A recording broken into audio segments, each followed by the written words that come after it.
Welcome back to this AFC South show. Week reaction, I believe it's number 226. With me as always, we got Isaiah from Third and Teal. How we doing, Isaiah? I'm doing pretty good. Just, hanging out. Just got off work, relaxing. There, there we go. Also with me, we got Jeff, aka Big Steck, co-host of Unstable. How we doing, Jeff? Doing great. Coming off another victory Sunday. I'm having a good time. Heck yeah. And then with us filling in for Curtis again. Curtis Oh, network.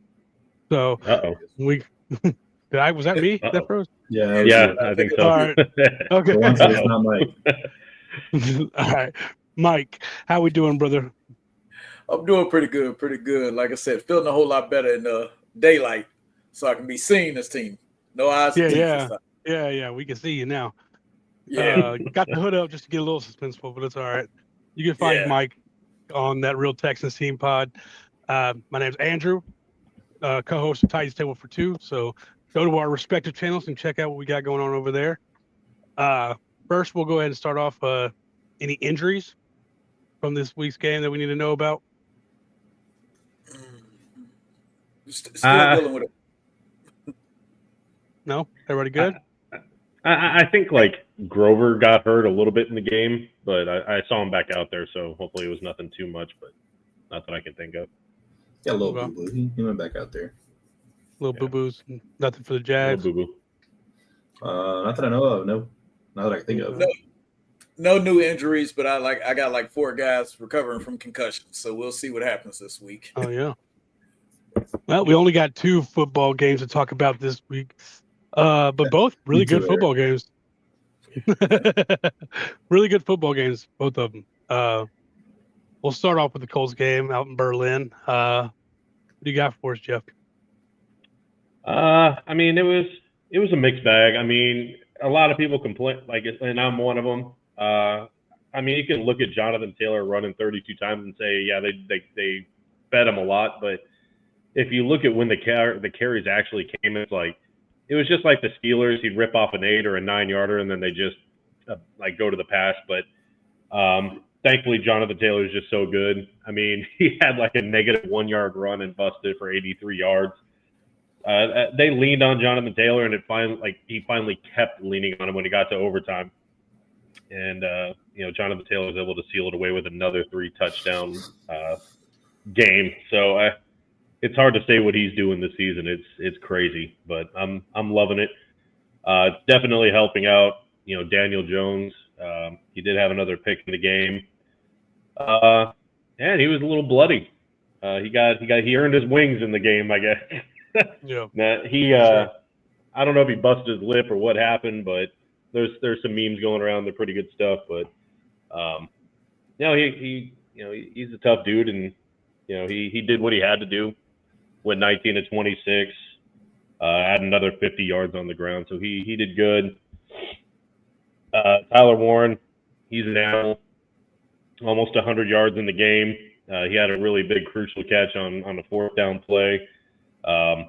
And I don't know if y'all remember when they drafted Alec Pierce, and I've kind of talked about this a few times, but he had the size and speed, I think, to be a true number one. And I'm not saying he is right now, but he's certainly starting to look the part. Seems like he's catching everything. He's a deep ball threat. He had that one, touchdown in double coverage. It was a hell of a catch. Um, I mean, it just sucks that it took overtime to put away the Falcons, but I mean, they do have a really good defense, and their offense was just, good today. And we talked about it in the pre-show. Buckner being out, that hurt. They just kept running it up the middle at him. Bijan's a great back, one of the best in the league, and fortunately ours is better. That's the difference in this one. But I mean, I'm happy to get the victory and have that 8th win going into the bye week. That was a huge win. Yeah, good time to get some rest. Just before we jumped into what your guys' thoughts. So the final score was 31-25. Predictions went as follows. Jeff, 30 to 20. Isaiah, 28 to 17 Colts. Mike, 21-17 Colts. And I had 25-23 Falcons. So I was actually kind of close. Almost sent it that way. Yeah, they didn't end up sending it to overtime. I might have been right. But any thoughts on this Colts Falcons game? Did you say Isaiah? You cut out there. Isaiah, yeah. Okay. Yeah, I mean, you got to give Jonathan Taylor the ball. I guess better late than never. But yeah, I mean, it's something that's been really great this year, and it's part of the reason that Daniel Jones has been able to kind of settle in and do his thing is because he hasn't had to be the entire offense. He can sit there and make the throws when he needs to make them and be on time. Probably. But anyways, he's making the on-time throws and he's getting the ball down there and he's taking a couple of shots this year that I didn't expect him to take. So they are letting him throw it a little bit deeper. But you got to continue to give Jonathan Taylor the ball. Just let him have his historic season. He's going to. He became the all-time rushing touchdown leader for the Colts in their history, which is a great mark to pass. And he's just going to keep on stacking them on, and he's still got some good years left in him. So I say just let him run the ball. You're not going to, this isn't the time to have him stop running. Week 15, when you have 10, 11, 12 wins, whatever it is, that's when you start letting him kind of ease up a little bit. But right now is not the time, especially against a really wonky Falcons team that plays people hard for no reason when they shouldn't and then sucks when they should. And so, yeah, I mean, just overall, they did it. And to win the game, that's all it took. So we'll just look to see that going forward. But I think it was a good performance. It could have been a great performance if they just would have let him run earlier in the game. Yeah, for sure. Mike, you got anything on this game? Other than about the same thing, Jonathan Taylor's having a MVP caliber season. As looking around the rest of the league, I don't see anyone else to actually give it to. So, and it isn't just because the rest of the league isn't doing anything, but Jonathan Taylor's doing some amazing things. We haven't seen running and catching and just an overall good football game like this in years from a running back. This is very similar to that Adrian Peterson MVP year. It's one of those things where you look at Steichen and be like, hey, why aren't you just giving the ball to the guy that's the best player on your team? It's great to watch, but it's mind-numbing. I said that in that text thread. Like, they really could have just pulled a Bill Belichick in this game and not passed the ball at all.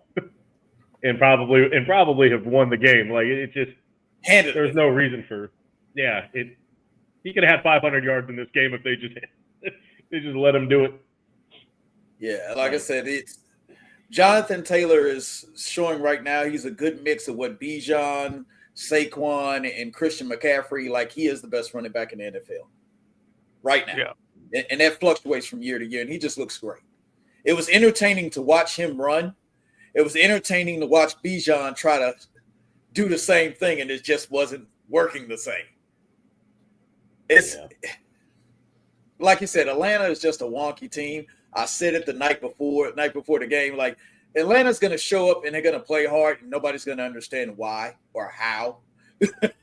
Crazy because Michael Penix went 12 for 28. Like, that's insane. Yeah. 12 for 28. Yeah. Bijan, that's an AR stat line. Oh, yeah. That was one thing I forgot. I don't know how I forgot about it, but a lot of people were being harsh on Sauce in this game, and it's like, well, their feet got tangled. Drake, it was just a good route by London on a 2-point conversion.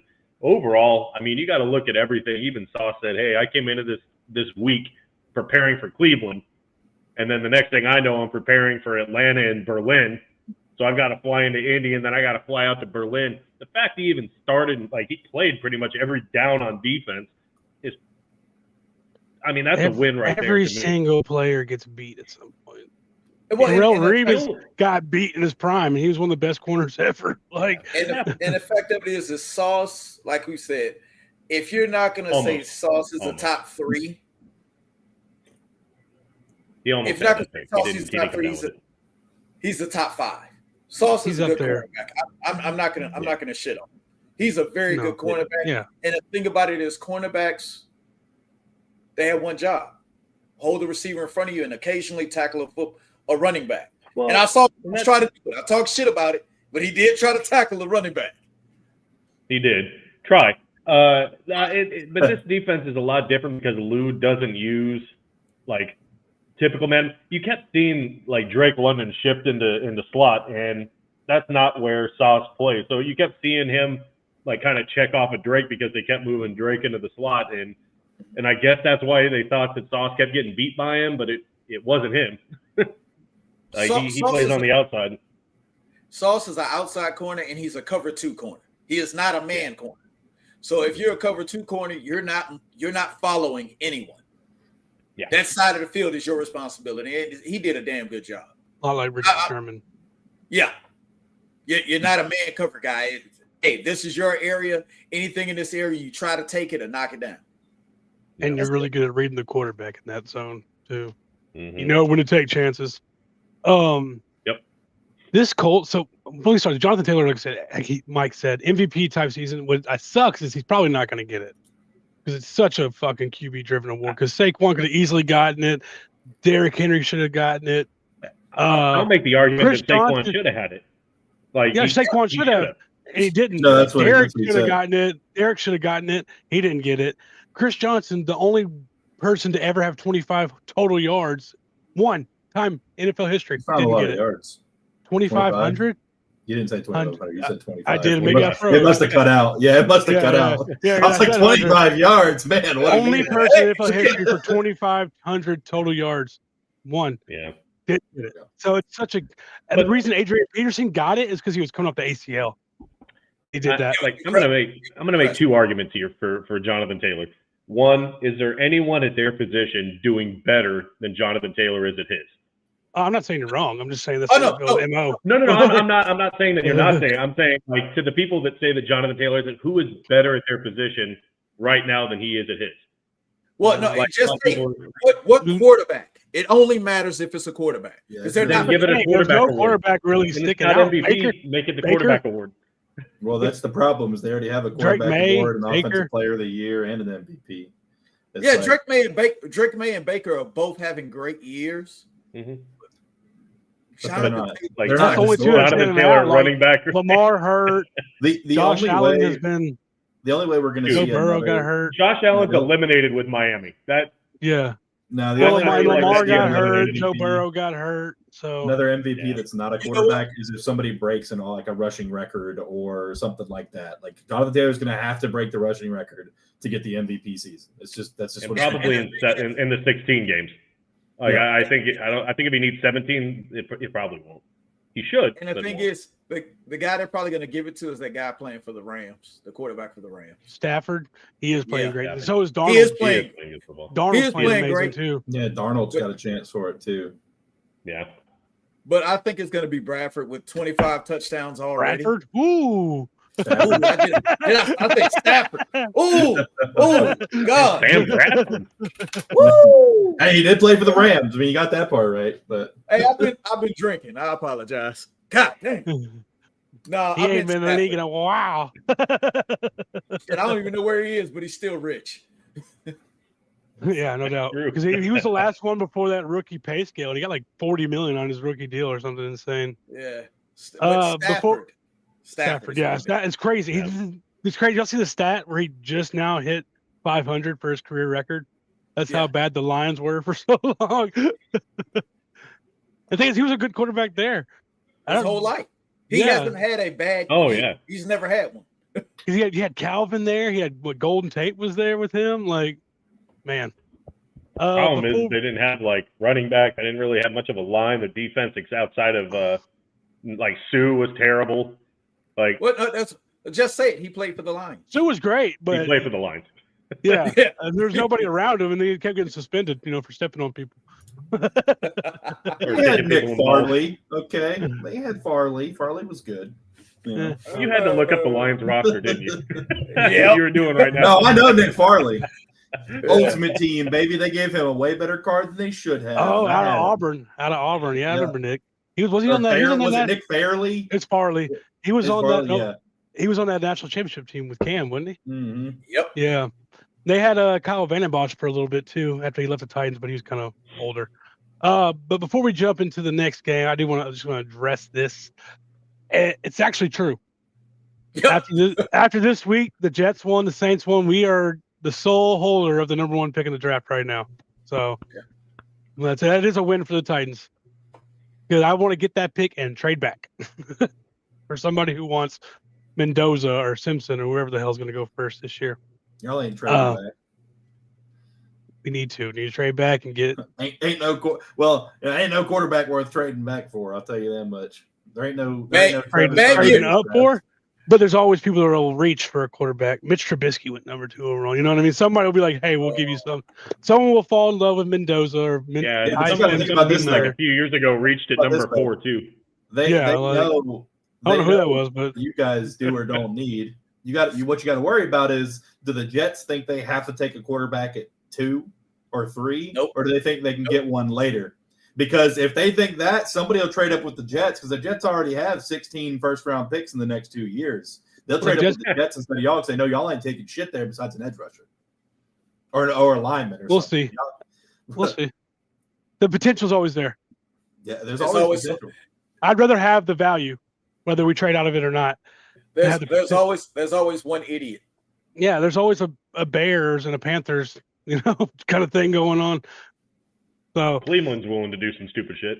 Yeah, Cleveland always they have an extra first anyway. Some team traded up with them. They'll do 2 this year and the 2 for the next 2 years. Yeah, exactly. And throw in a quarterback with it. Give you a pick and one of the quarterbacks. Give you Joe Flacco. Jador's going to come out at some point, right? He's got Joe Flacco leaves the Browns to go to Cincinnati and fucking kills it. Like, this is the most Brown shit ever, dude. And then you see fucking Burrow's practicing this week. Burrow's practicing this week. He's supposed to be back in the next couple of weeks. Leave him on the bench. Just let Flacco go till he can. Keep Burrow fresh, baby. What are they playing for? I mean, the AFC North is like pretty wide open. I mean, the Steelers aren't great. They are the definition of a wide open conference right now. Yeah, I mean, the Ravens are fighting back. The Browns suck, but I mean, the Bengals have potential to not suck as much. But let's get into this Jacksonville Texans game before we read off the scores. I'll be first. I thought this was going to be a low scoring game, and I think my exact words was, I put $1 billion on the under. Good thing I don't have $1 billion. You'd have $1 billion less. Yeah. Isaiah 23-20 Jacksonville. Mike 30-24 Texans or a 24-24 tie. This is to hey, I was right. God damn it. Jeff 23-20 Houston, and I had 15-13 Houston. Both teams scored more than my total by themselves. So I guess we'll let Isaiah go first, since the Jacksonville Jaguars lost.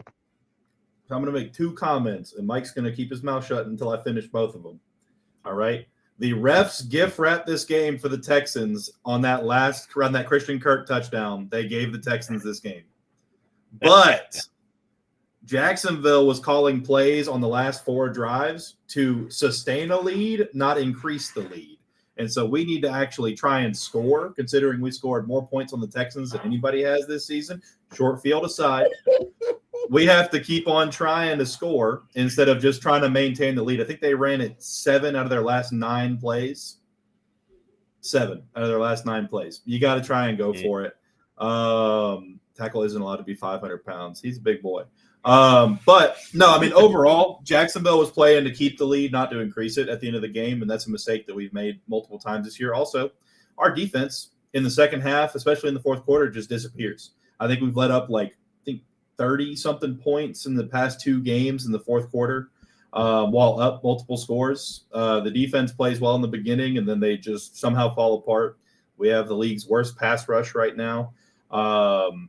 And, I did say that if the Texans, our line can hold up and we can't get to them like we haven't been, Davis Mills is going to have time to throw the ball, and they're going to move the ball down the field. And they did in that second half very well. Overall, though, the Christian Kirk play, that was a push off, and they got lucky that they called it against Jarian for hand fighting. But at the end of the day, it is what it is. It's just, again, I don't like, I've even said this on our channel. we are a 1-win team. And when I say that, we're going to be 1 win away from making the playoffs or 1 win away from losing. And this could be that 1 win or, 1 loss, I guess I should say. But at the end of the day, the Texans wanted it more. Davis Mills threw a lot of yards. He played well. We let it up. And I did say as well, Dalton Schultz, if we can't hold on to him, he's going to be the reason we lose. And I do think he was part of it. He made some really clutch catches down the stretch. That rookie that nobody could remember the name of, Higgins, carved us up a little bit all night. Nick Chubb ran he had a couple of decent runs next time. That's funny. You made the Davis Mills joke earlier, and it didn't land. So, but Woody Marks had a great game. I loved watching him run. I think he's going to be really good for them going forward. But overall, though, Jacksonville, we got to call plays to end the game, not to stay in a lead. And much of the same dysfunction we've had all season came out in this game. I think Danielle Hunter had 3 sacks without even being touched by a lineman. So that was pretty cool. And so overall, what I said would lose us the game, lost us the game. And at least I know football, unlike Jacksonville, apparently. And I'll continue to just be over here in my misery. We'll see. The worst part is, we're not even bad enough to get a top 10 pick, but we're not good enough to have a bottom 10 pick. Well, you don't have your we pick have no pick. It doesn't really matter how good we are. It doesn't matter, dude. Trust me, I'm aware. I am well aware. This is a good welcome to the Indianapolis experience for the last 4 fucking years. Yeah. But so I know we're on picking at 14 to 16. Bad game for the Jags. I think it was 29-10 at one point. Yeah. That's again, if it's 29-10, and I don't really think Houston made any crazy defensive adjustments in the second half. Jacksonville made negative adjustments apparently. I don't know what that was all about, but soft ass zone coverage and just stopping pushing the ball down the field. I mean, if you keep handing it off and running it up the A gap so many plays, Houston's going to figure out, hey, we just go to the A gap. Yeah, that's it. Overall, though, shitty performance by Jacksonville in the second half, and hopefully we don't do that again this week. But yeah, that's really it. Go ahead, Mike. I know you're holding it. Go ahead. I got you. Oh. Did some of it come back? What do you – Bald! Sorry. King Neptune over here. Guys, just to put it in perspective, I've said it before, the refereeing on both sides was really disgusting. I know that y'all feel that it was really one-sided. I was in the building. I was watching that shit. Those refs were trash. They were really bad. So if you want to say that they handed it to us, okay, fine. But there was some bad calls that went the other way. There was a lot of pass interferences that were being called. I was like, he didn't even fucking touch him. So it is what it is. And just to put it in perspective, 3.5 sacks is what Danielle Hunter finished with. No, I said I had 3 where he didn't get touched, is what I said. 3 untouched. The half he got touched, and that's why it was a half. But no, it was a Walker Little couldn't have let him in there faster. Bro, and I'm going to say this, and it's going to sound crazy, but the Jacksonville Jaguars are not a playoff football team. They're not. Oh, I don't think so either. They're definitely not. I'm not saying that the Texans are.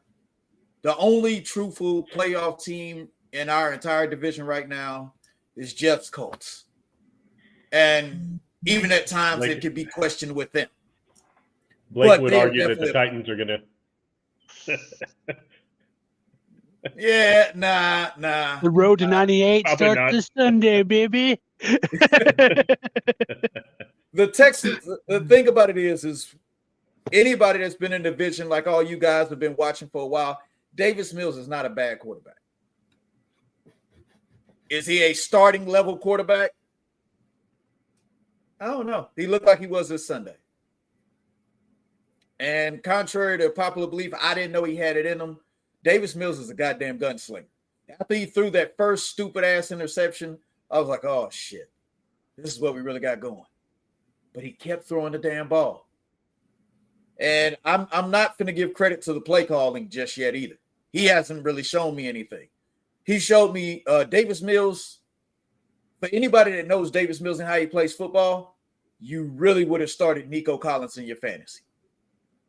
Davis Mills loves him some Nico Collins. Mm. Yeah, you're right. He could start for Cleveland. It wouldn't take much. I could start for Cleveland. Who couldn't?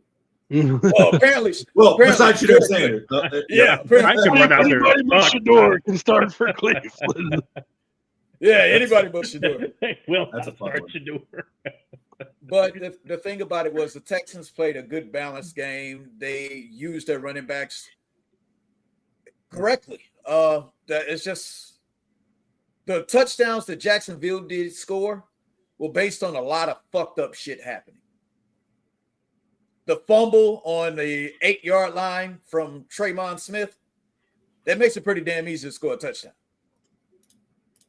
And the fact I knew something was up when the fact that y'all kicked the field goal, they called a 15-yard penalty on Danico Autry to give y'all a first down, and you still ended up having to kick a field goal.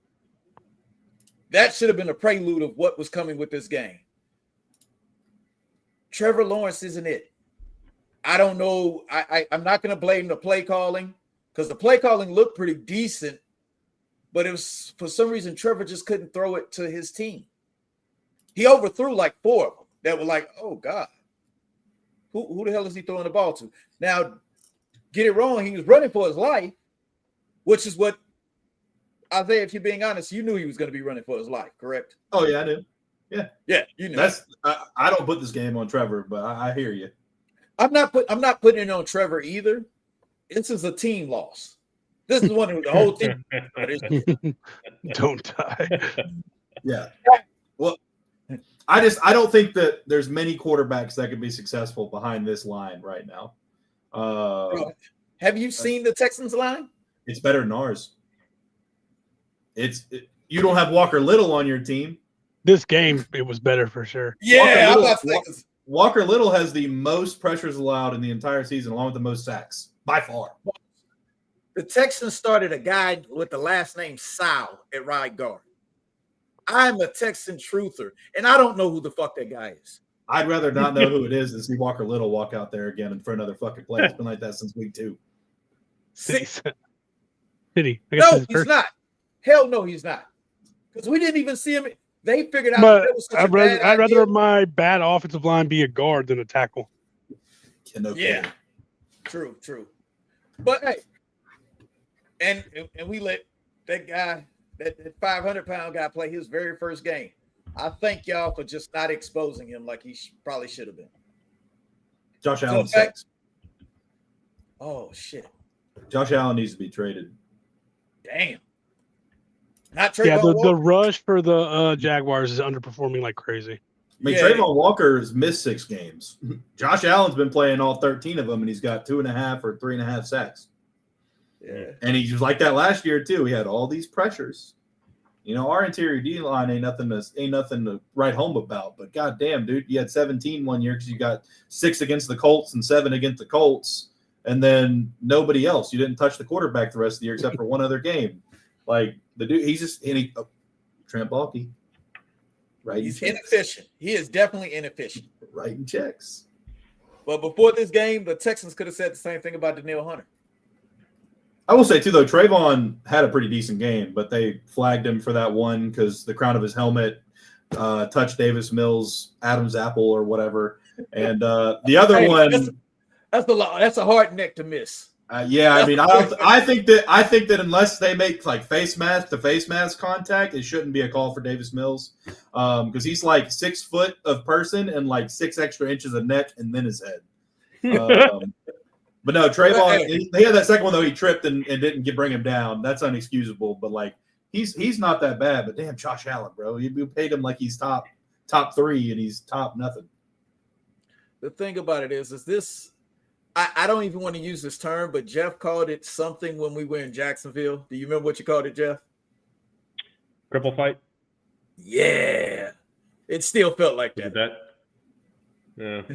It still felt like that. It really did. At least this game was a lot more entertaining than the one we went to. Like, well, yeah. It wasn't as hot. It wasn't as hot. So that already is a point in itself. It's a lot more fun from the living room. The thing, I was there, and Okay. I'm a true Texan fan. I love my team, but you know what kept me from going home? Everybody else went home. Me and my son was sitting next to each other. You know something? I was like, why rush out here to go sit in the parking lot? So fuck it. We'll wait for everybody else to leave. Then Davis Mills started slinging a ball all over the goddamn field. And I think I had that game on Red Zone, and I was just sitting there like, man, Jacksonville keeps punting.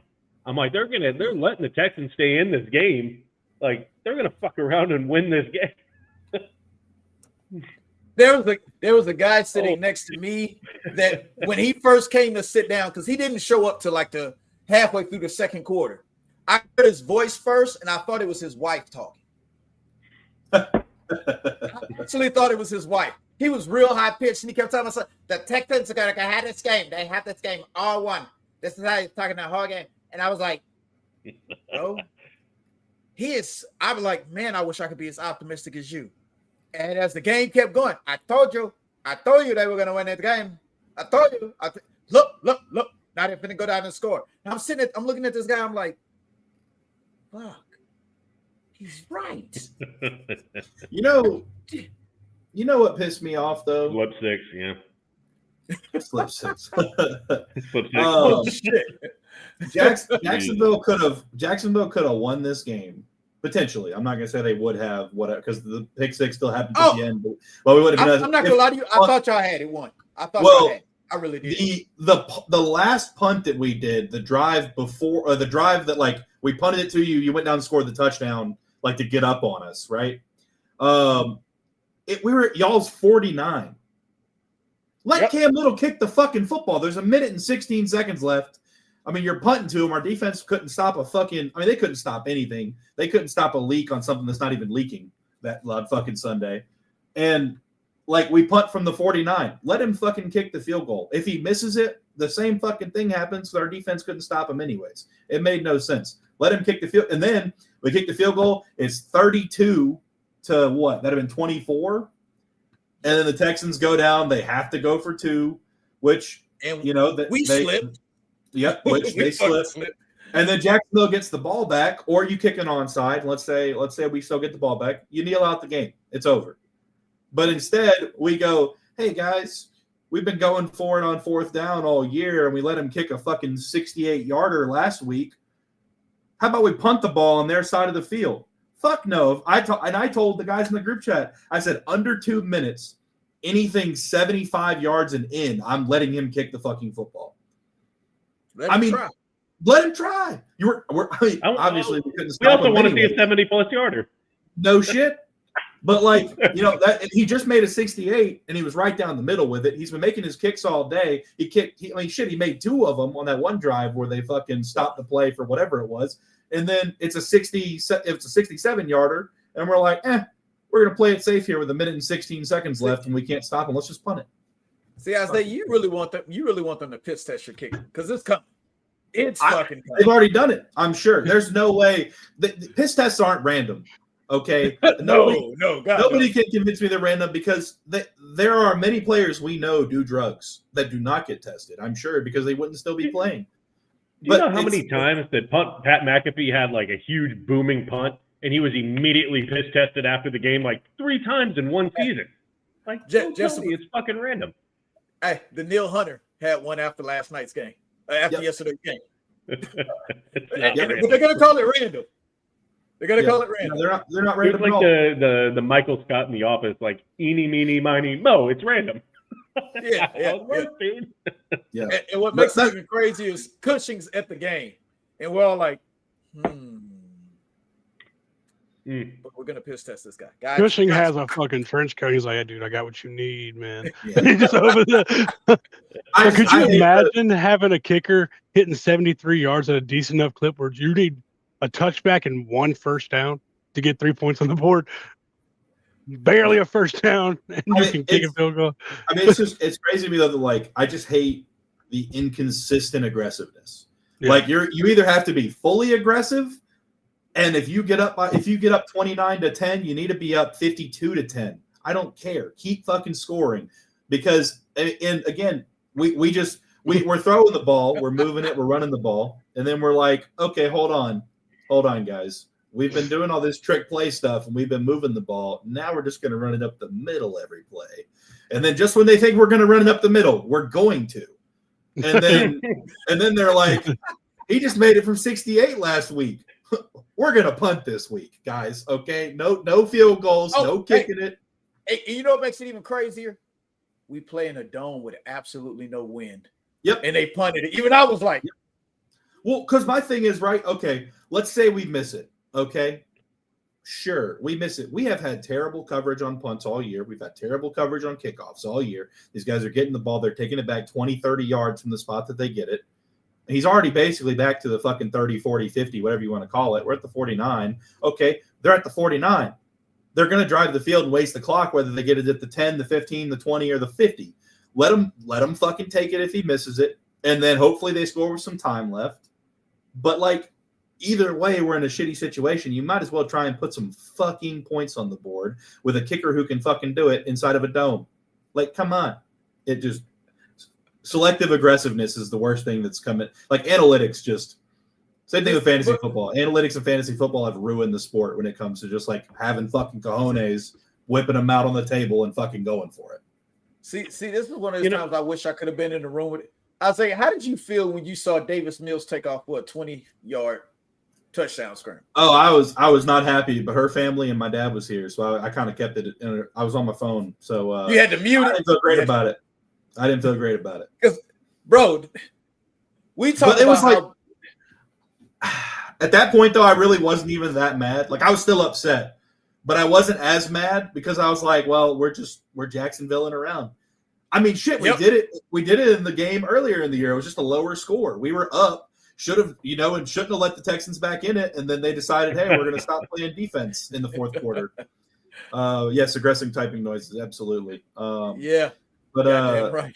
No, I mean, at that point, I was like, well, we're just bound to lose this game because we don't trust the guys who can do it. But yeah, I wasn't happy. And just to kind of like to touch on what Isaiah was talking about, like the consistent aggressiveness that they don't have. It's like in the Colts game, like it was the opening drive for the Colts. It was 4th and short, went for it and didn't get it. And of course, all these Colts fans, these armchair GMs are like, well, why didn't they go? Why didn't they take the points? And I'm like, well, first of all, we have Badgley. And second of all, because that's what Shane Steichen's been doing all fucking year. He went for it 5 times against Pittsburgh on 4th down. He went for it on his own side of the field. Why would you change it there? So it sometimes it works, sometimes it doesn't. The Colts have been great on 4th down, but it's like I get what you're saying, Isaiah. Like why wouldn't you be aggressive here in Houston? I mean, you're trying you win this game, you're 2 games back. Be aggressive, and it's like when you're playing one game back on the bye, like with you guys having the bye, we have potential to be technically 1 game back once we come back from it. We're 2-0 in the division, but instead now we're 1-1 in the division. We're 3 games back. Houston's 1 game back on us now, and yeah, I mean 2. Also, we went for 2, so just in case, we're still even if we went for 2, right? We go for 1 instead. We kick that. Sure, if they get the extra point, they win the game. But at the same time, we have more time to do something. Like, what are we? What are we doing? Inconsistent aggressiveness. And Isaiah, now I want to ask you with that. Did you see your head coach's reaction after the last play of the game? Where he took the belt and the headset off and everything? And threw that shit. Yeah. Yeah, I mean, any coach would, I would say. No, but my thing is, what is he angry about? I mean, because to a point, he put himself in this situation. He did, absolutely. I mean, with the way he talks and the way he is, though, I'm sure he was pissed at himself, but also equally, I'm sure he was pissed at the team. I mean, you get Trevor comes up big, gets us in field goal range. Then he gets us in extra field goal range, puts us at the 43-yard line with a throw to fucking Parker Washington to win the game, basically. And then, but you have your backup guard who you put in there for extra protection, puts his fucking hands in somebody's face and gets a penalty. Yep. And puts us, and then takes us all the way back out of range. You got 7 seconds left. You have to throw a Hail Mary. You're not getting, really do. We were, I think, 15 yards out of 68-yard territory or whatever it was. Like you have no to throw a touchdown. Hail Mary.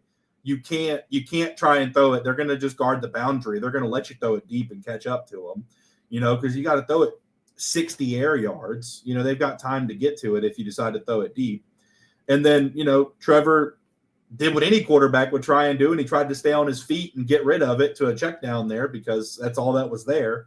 And he got tripped up and the ball went to the defender. I mean, at the end of the day, Cohen probably knows better than anybody he put himself there. I mean, at the end of the day, I would think so. But I also think that he's upset with the team, but I don't think what everybody's talking about with the whole I don't think the whole everybody's like, oh, he hates Trevor. Like, I don't think he hates Trevor. No. Like that's a stupid thing to react, but like it's just I think he knows he's putting Trevor in some bad situations. Mm-hmm. Trevor's not the type of quarterback that you want to continue to constantly play trying to come from behind. He's a front runner quarterback. He looks great when his team is winning and everything's working. Every quarterback looks great like that, but that's when Trevor's at his best. Well, no, Trevor's at his best when we're losing in the fourth quarter with one score. He's won over half of his games winning on the final drive of the game. He's got 10. He had 10 comeback victories. Last night would have made 11. And I think he only has like 23 or 24 wins. So I mean, weirdly enough, he actually plays his best football when they're losing. Which contrary to common belief, everybody's like, take the ball out of Trevor's hands. Well, we win more games when we put it in his hands. Seemingly. So, that's always a fun one. Timeout on the drive. Yeah, they also didn't take the runoff. So he didn't call the timeout to run clock, but then he didn't take the 10-second runoff whenever that penalty happened. Like, again, inconsistent aggressiveness. It makes no sense. And he's a first time, I think part of it too, though, is we drafted Travis Hunter, and all of a sudden everybody thinks we're this great playoff team that's going to make it, going to do great things. Whenever we got a backup center who just so happened to be better than our starter, because our other guy retired. And then we got a right guard who started one season and was okay in that season. We have the same left tackle that sucked ass bad enough to not even be able to start over Cam fucking Robinson. We got Anton Harrison, who hasn't seen a weight room since he fucking got out of the college. And we have a left guard he's okay, and he wasn't even fucking playing last night. We had the backup in there as to win a job, and he's been on the team for 6 fucking years. Like, we're not a fucking playoff team. I think people are not understanding that we have a secondary that is not a playoff secondary. And like our two safeties, when we have them, Eric Murray's on IR right now. They're not starting on 30 other teams in the NFL. There's probably one other team they may start on, one of them, not both of them. Our secondary, we had Tyson Campbell, who was fucking terrible. Greg Newsome, he's been playing better, but you can't really expect him to do much against a guy like Nico Collins. And even Higgins had a great game over there. Now, again, I think they were letting a lot of fighting go, like overall throughout the game. I think both teams did get away with stuff down the field. I'm not going to say they didn't. It's just the Kirk one hurts worse because the Kirk one was like in the moment. That's what like put the Texans back in the game right there. So that one hurts the worst. But like overall, both teams doing their thing. But no, I mean, we have a bottom 3 O-line. We have a bottom 5 secondary. We have a pass rush that's not great, and people think we're just we have the best linebacker duo in the league. We're going to go to the we have Travis Hunter now. We're not a playoff team. We were a 7-win team, 8-win team this season at most, and it's coming to reality now because people are getting hurt, which is the reason we were going to be a 7 or 8-win team. We'll probably still get there, but like people are getting hurt. We weren't a great team to begin with. We were on a Cinderella run that was never going to come true. And now we're sinking back into reality, and people don't like that. I mean, it's first time head coach, first time GM. Tony Baselli is a first time front office executive. We have an entirely new coaching staff. We have the youngest coaching staff. We have a first time offensive coordinator who's not calling plays. We have a first time defensive coordinator who is playing soft as zone coverage. And it's a brand new thing. Everybody needs to chill the fuck out. Trevor Lawrence, he's never developed. Okay, well, he's in a first year in a new system. Give him some time. but this was never a playoff team. And I think we just got so hyped up because we came out so hot, and then now we could still get hot and go. It could happen, but like we're back in reality now, where it's likely not going to happen. Football's a hard sport. Yep. My biggest takeaway. So, that pass interference was a horrible call. But in the group chat, there's a lot of talk about the penalties. All that stuff didn't matter to me until that call, until that one. That one did suck a lot. All the whole, like, I don't. If there's a hold of the play, it's not called. When it's against your team, it's always gonna be more frustrating. But there's tons of holds that don't get called like that. I try to like that's whatever. But that was a really bad call. But what really happened to me is the Jaguars' weaknesses they've had kind of all year really magnified in the second half. Guarding tight ends has been a problem for them all year, and Schultz really took off in the second half. The pass rush being non-existent, Davis Mills started to feel comfortable back there, made plays. So I think Texas finally started taking advantage of the weaknesses in the second half. I'm not really sure, but that's what I was saying. Like Dalton, so you said it too. Dalton Schultz is going to have a big game because they've had trouble guarding the tight ends all year. It was a good game. Could have gone either way. Looks like it's probably a good place to stop it. Anybody got anything to add for this week? Yeah, I just it's something I don't do very often. I just wanted to do a big shout out to the Houston Texans for winning. Did the Colts a solid. I really don't think that changed your season at all. So don't worry about it that. helps though. It gets distance. I'm just saying it helps get some distance. It makes you feel a little better now, but you're going to feel great at the end when it still happens either way. This Colts team, I just wanted to mention this because I was thinking about it earlier, reminds me of the Titans team that went to the AFC Championship. Great running back, a quarterback doing what he's supposed to be doing, like Tannehill was what Daniel Jones was that season. A good defense, you know. So they just kind of have, like, obviously not exactly like, but they give me a similar vibe, like lean on your running back and let your quarterback do what he needs to do. I think. Yep. But on that note, make sure you go check out Mike over at That Real Texas Team Pod with Chris and Curtis. If Curtis wants to show, who knows? He can go to the chat, but he can't come to the pod. Make sure. Danny Dimes in the cool, yeah. Make sure you go over to Third and Teal. Check out Isaiah, Trevor, and Eric holding it down over there. Going over to Unstable. Check out Jeff and Justin. And then come on over to Titans Table for 2. And we'll be glad to give you all the news you want from all your favorite teams. On that note, be good people, as Curtis always says, and fuck the Colts. Never the Titans. Fuck all you.